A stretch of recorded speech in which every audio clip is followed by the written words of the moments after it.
নমস্কার, জি 24 ঘন্টার Jack অলিভল studio থেকে আপনার সঙ্গে রয়েছে আমি শুক্লা। 3 খবরের শুরুতে আমি যে খবর আপনাদেরকে দেব, আবারও গোটা বিশ্ব জুড়ে যে যুদ্ধ রব, তার মধ্যে এবার ঢুকে পড়েছে কোন কোন দেশ? কম্বোডিয়া এবং থাইল্যান্ড। কি চলছে, টাটকা ছবি কি, অবশ্যই দেখাবো। আর আমি আপনাদের দেখাবো 3 খবরে ওড়িশায় বেলাইন ট্রেন আবারও আতঙ্ক। সম্বলপুর শালিমার এক্সপ্রেস এই ট্রেনটি লাইনচ্যুত হয়, জানাবো সেই খবর ডিটেলে। আর আমি সৈকত আপনাদেরকে জানাবো এই মুহূর্তের অন্যতম বড় খবর, ফের বিমান দুর্ঘটনা। আর এবার বিমান দুর্ঘটনা রাশিয়ায়। কি হলো সেই বিমানের, জানাবো আপনাদের। শুরুতে যেটা বলছিলাম, শিব মন্দিরকে কেন্দ্র করে কম্বোডিয়া এবং থাইল্যান্ডের মধ্যে যুদ্ধ এই মুহূর্তে একেবারে চরম পর্যায়ের। ছবি দেখলে তা বুঝতে পারবেন। কম্বোডিয়ায় রকেট হানা থাইল্যান্ডের তরফ থেকে, BM-21 মাল্টি ব্যারেল রকেট হানা। দু দেশের সেনার মধ্যে যে সংঘর্ষটা এই মুহূর্তে একেবারে চরমে। বন্ধ করে দেওয়া হয়েছে সীমান্ত। একের পর এক কূটনীতিকদের দেশ থেকে বের করে দেওয়া হচ্ছে। যে ছবি এই মুহূর্তে আপনারা দেখতে পাচ্ছেন, একের পর এক ছবি সামনে আসছে।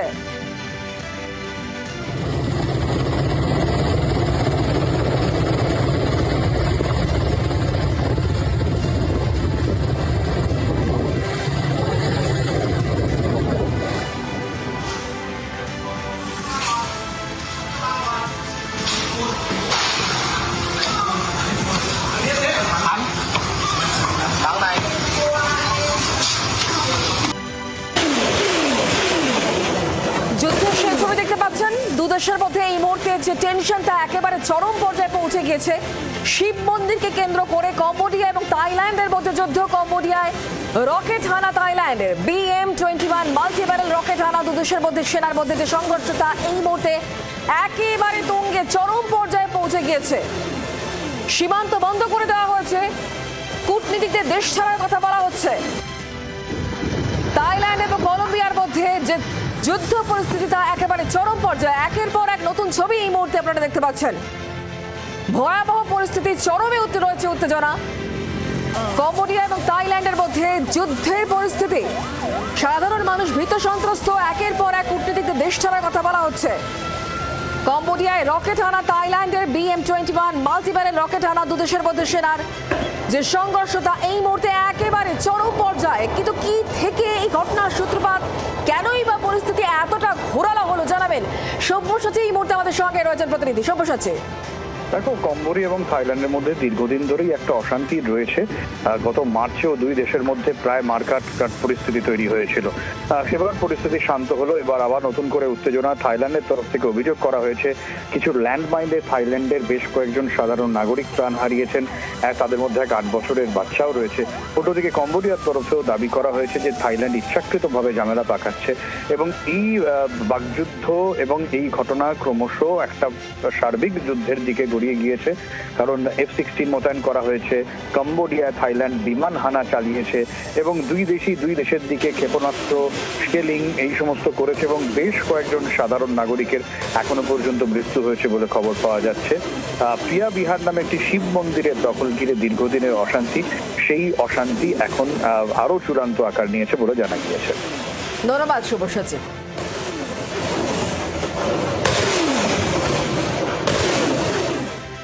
ওড়িশায় বেলাইন ট্রেন শালিমার সম্বলপুর এক্সপ্রেস এই ট্রেনটি আজ সকালে লাইনচ্যুত হয়। সম্বলপুর স্টেশন ছাড়ার কিছুক্ষণ পরেই একটি বগি লাইনচ্যুত হয়ে পড়ে। আর তারপরেই তীব্র আতঙ্ক ছড়িয়ে পড়ে যাত্রীদের মধ্যে। যদিও রেলের তরফে বলা হচ্ছে যাত্রীরা প্রত্যেকেই সুরক্ষিত রয়েছেন। বড় বিপদ ঘটেনি, কিন্তু বড় বিপদ ঘটতেই পারত। রেলের উচ্চপদস্থ আধিকারিকরা ঘটনাস্থলে ছুটে যান এই খবর পাওয়ার পরেই। আবারও ওড়িশায় বড়সড় ট্রেন দুর্ঘটনার একটা সম্ভাবনা তৈরি হয়েছিল। যদিও শেষ মুহূর্তে ট্রেনের গতি অনেকটা কম থাকায় বড় বিপদ এড়ানো গিয়েছে, হতাহত হয়নি। রেলের তরফ থেকে বলা হচ্ছে সমস্ত যাত্রীরাই সুরক্ষিত রয়েছেন। পিয়ালি মিত্র আমাদের প্রতিনিধি রয়েছেন আমাদের সঙ্গে। পিয়ালি, কখন এই ঘটনা, ঠিক কি কারণে লাইনচ্যুত হয় ট্রেন, কি জানা যাচ্ছে? দেখো, সেই বিষয়ে ইতিমধ্যেই অনুসন্ধান শুরু হয়েছে। যে ট্রেনটি সম্বলপুরে ঢুকছিল সেই সময় একটা জেনারেল কামরা, সেটা কিভাবে হঠাৎ করে লাইনচ্যুত হলো, যদিও এখনো পর্যন্ত যেটা রেলের তরফ থেকে স্পষ্টভাবে জানানো হয়েছে কোনো হতাহতের খবর নেই। কিন্তু তবুও বড়সড় বিপদের হাত থেকে রক্ষা পাওয়া যাচ্ছে। ফলে কিভাবে এই লাইনচ্যুত হওয়ার ঘটনা ঘটলো সেই বিষয়ে কিন্তু ইতিমধ্যেই অনুসন্ধান শুরু হয়েছে। রেলের উচ্চপদস্থ আধিকারিকরা তারা কিন্তু ঘটনাস্থলে পৌঁছেছে। ধন্যবাদ। এই ট্রেন বেলাইন হওয়ার ঘটনায় তীব্র আতঙ্ক ছড়িয়ে পড়ে এক তো যাত্রীদের মধ্যে। ওই ট্রেন ওড়িশা সম্বলপুর শালিমার এক্সপ্রেসের যাত্রীরা তারা তীব্র আতঙ্কিত হয়ে পড়েন, আর একই সঙ্গে আতঙ্ক ছড়ায় রেল আধিকারিকদের মধ্যেও। আবারও কি বড়সড় দুর্ঘটনা? ছুটে যান রেলের উচ্চপদস্থ আধিকারিকরা। যদিও বড় বিপদ এড়ানো গিয়েছে এমনটাই বক্তব্য রেলের। যাত্রীরা সবাই সুরক্ষিতই রয়েছেন। ট্রেনের গতি অনেকটাই কম ছিল লাইনচ্যুত হওয়ার সময়। বগি যখন লাইনচ্যুত হয় সে সময় ট্রেনের গতি স্বাভাবিকের থেকে অনেকটা কম থাকাতেই বড় বিপদ এড়ানো গিয়েছে বলে বক্তব্য রেলের।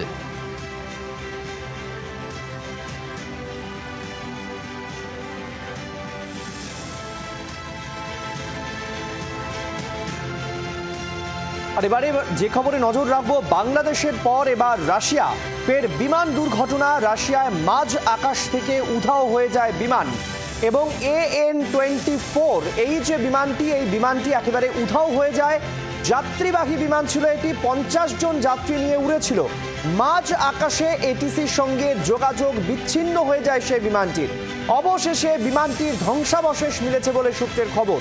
আপনাদের যে খবর জানাবো, এবার রাশিয়ায় বিমান দুর্ঘটনার খবর।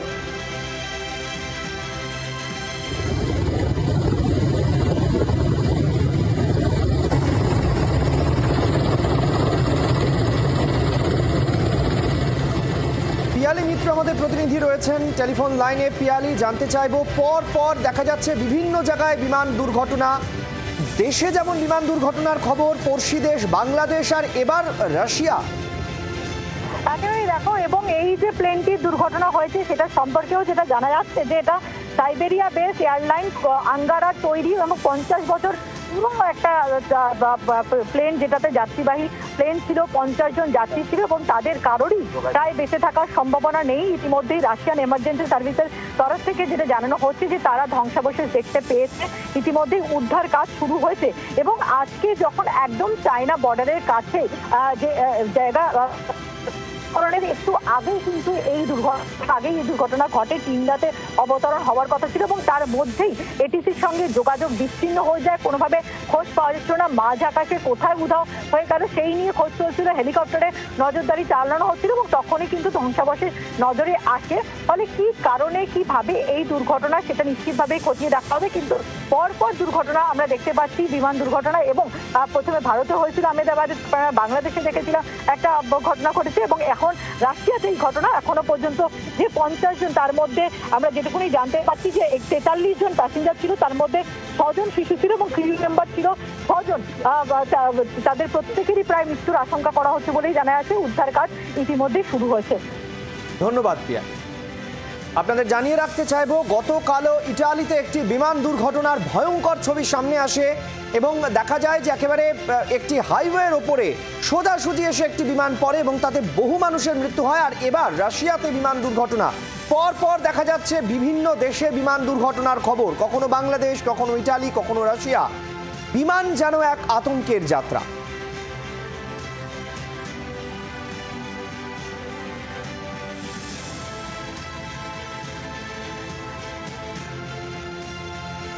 আর এবার যে খবরের দিকে নজর রাখতে হচ্ছে, পেহেলগাঁও জঙ্গি হামলা বা অপারেশন সিঁদুর নিয়ে সংসদে আলোচনায় রাজ্য সরকার। তবে এসআইআর বা বিশেষ নিবিড় সমীক্ষা নিয়ে আলোচনায় রাজি নয় কেন্দ্রীয় সরকার। সংসদে এসআইআর নিয়ে আলোচনা দাবিতে এই মুহূর্তে সরব বিরোধী সাংসদরা। প্রায় সবকটি বিজেপি বিরোধী দলের তরফ থেকে এসআইআর এর বিরোধিতা করা হচ্ছে, আর সেই সঙ্গে সংসদে আলোচনার দাবিও তোলা হচ্ছে। চলতি বাদল অধিবেশনের প্রথম দিন থেকে দেখা যাচ্ছে নিয়ম করে সংসদের দুকক্ষেই শোরগোল করছেন বিরোধীরা। দফায় দফায় মুলতবি করে দিতে হচ্ছে অধিবেশন। সংসদ ভবনের বাইরে প্রতিদিন ধর্ণা বিক্ষোভ করা হচ্ছে। এসআইআর নিয়ে সরকারের তরফ থেকে যে বক্তব্য, এসআইআর নির্বাচন কমিশনের বিষয়, সরকারের নয়। নির্বাচন কমিশন নিরপেক্ষ এবং স্বাধীন সাংবিধানিক একটা সংস্থা। কমিশনের কোনো কাজে সরকার হস্তক্ষেপ করতে পারে না, এই বক্তব্য সরকার পক্ষের।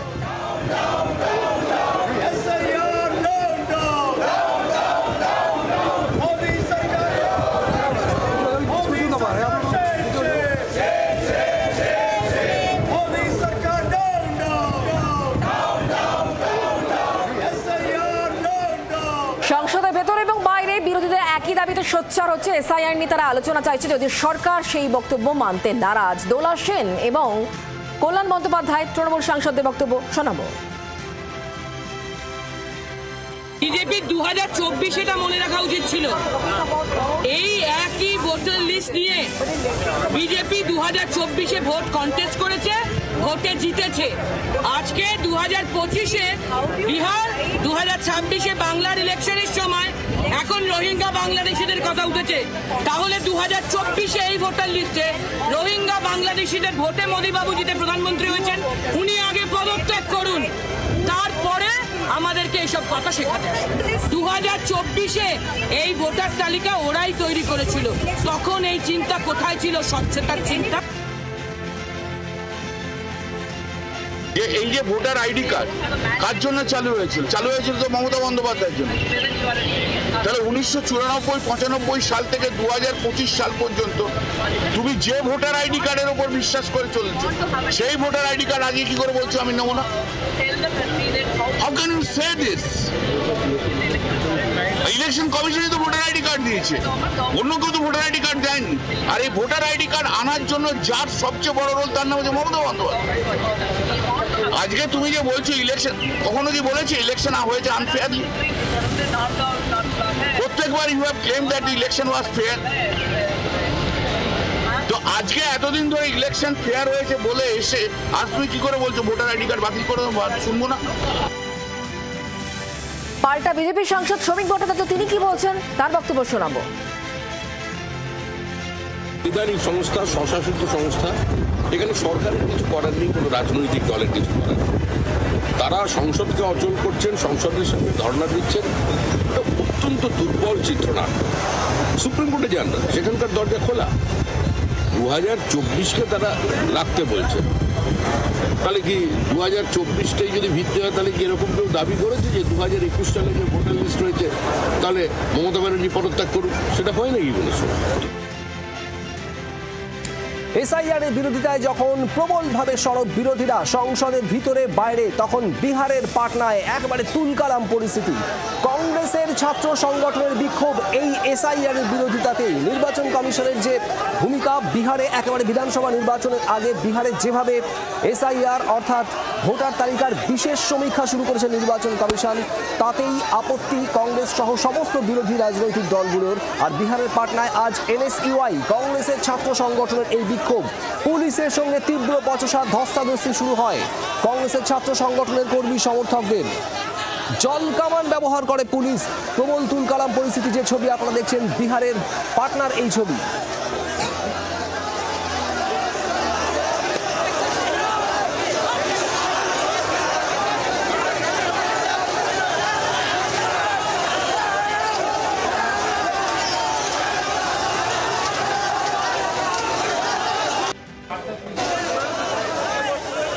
বিহারে বিধানসভা নির্বাচনের আগে নির্বাচন কমিশনের তরফে এসআইআর অর্থাৎ ভোটার তালিকার বিশেষ সমীক্ষা, বহু লক্ষ ভোটারের নাম ইতিমধ্যেই বাদ গিয়েছে এবং বাদ যাওয়ার সম্ভাবনা।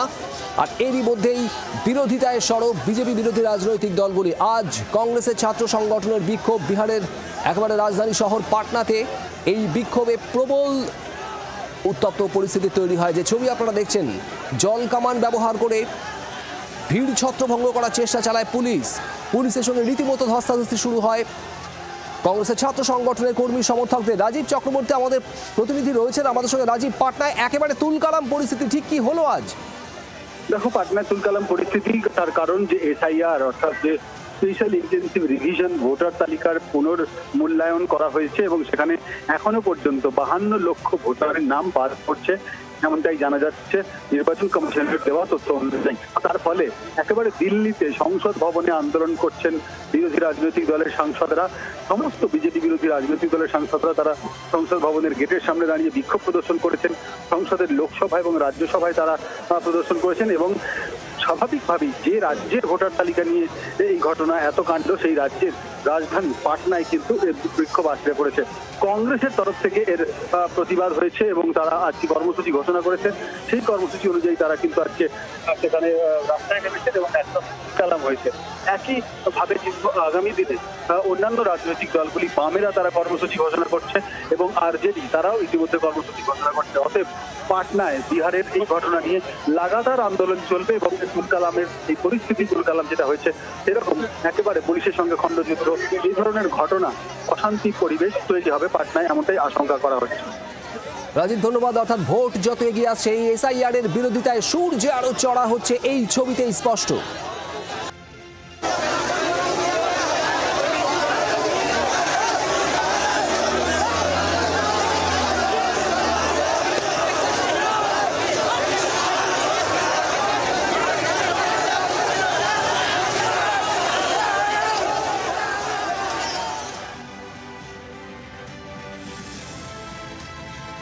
আর এদিকে এবিভিপির বিক্ষোভ ঘিরে তুলকালাম, গেট ভাঙার চেষ্টা। বিদ্যাসাগর বিশ্ববিদ্যালয়ের প্রশ্নপত্রে বিপ্লবীদের সন্ত্রাসবাদী আখ্যা দেওয়ার প্রতিবাদে এবিভিপির বিক্ষোভ। বিদ্যাসাগর বিশ্ববিদ্যালয়ের গেটে তাদের দাবি উপাচার্যকে পদত্যাগ করতে হবে। সেই ছবি আপনাদের সামনে আমরা তুলে ধরছি। বিদ্যাসাগর বিশ্ববিদ্যালয়ের বাইরে একেবারে এবিভিপির বিক্ষোভ। বিপ্লবীদের সন্ত্রাসবাদী আখ্যা দেওয়া হয়েছে এবং সেই কারণে এই বিক্ষোভ। গেট ভেঙে ভেতরে ঢোকার চেষ্টা, গেট ধরে ঝাঁকাচ্ছেন সেই ছবি আপনাদের আমরা দেখাচ্ছি। বিদ্যাসাগর বিশ্ববিদ্যালয়ের বাইরে তুলকালাম পরিস্থিতি, এবিভিপির ছাত্র বিক্ষোভ।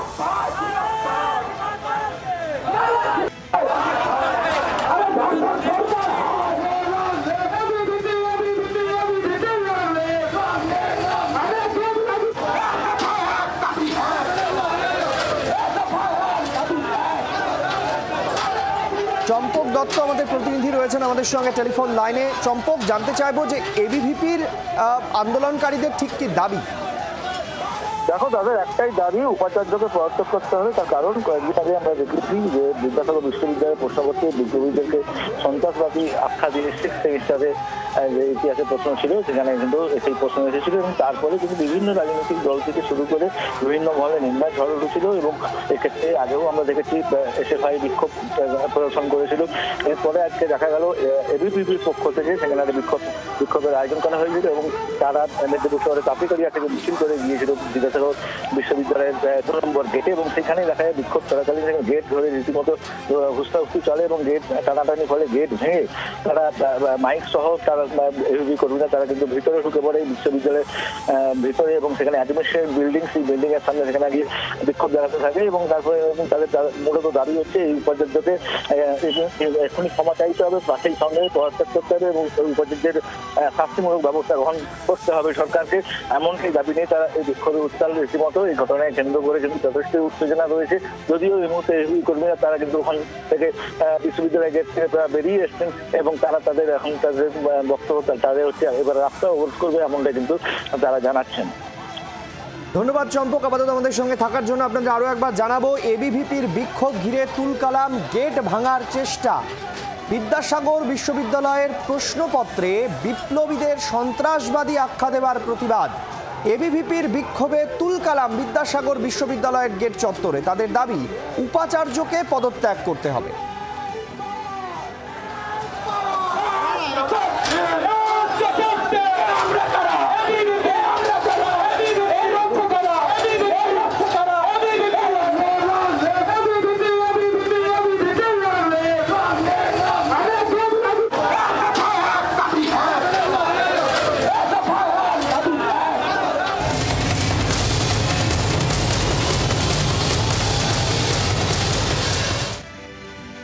খোলা তারের বলি, খড়দায় রাস্তায় পড়ে থাকা ছেঁড়া তারে বিদ্যুৎপৃষ্ট হয়ে মৃত্যু হয়েছে এক পথচারীর। এলাকায় চাঞ্চল্য। আজ সকালে সাইকেলে যাচ্ছিলেন ওই ব্যক্তি, রাস্তায় পড়েছিল বিদ্যুতের ছেঁড়া হাই টেনশন তার, আর তাতেই বিদ্যুৎপৃষ্ট হয়ে এই ব্যক্তির মৃত্যু হয়েছে। খবর পেয়ে ঘটনাস্থলে আসে বিদ্যুৎ দপ্তরের কর্মী, রহরা থানার পুলিশ। বিদ্যুৎ দপ্তরের কর্মীদের বিরুদ্ধে গাফিলতির অভিযোগে সরব এলাকাবাসী।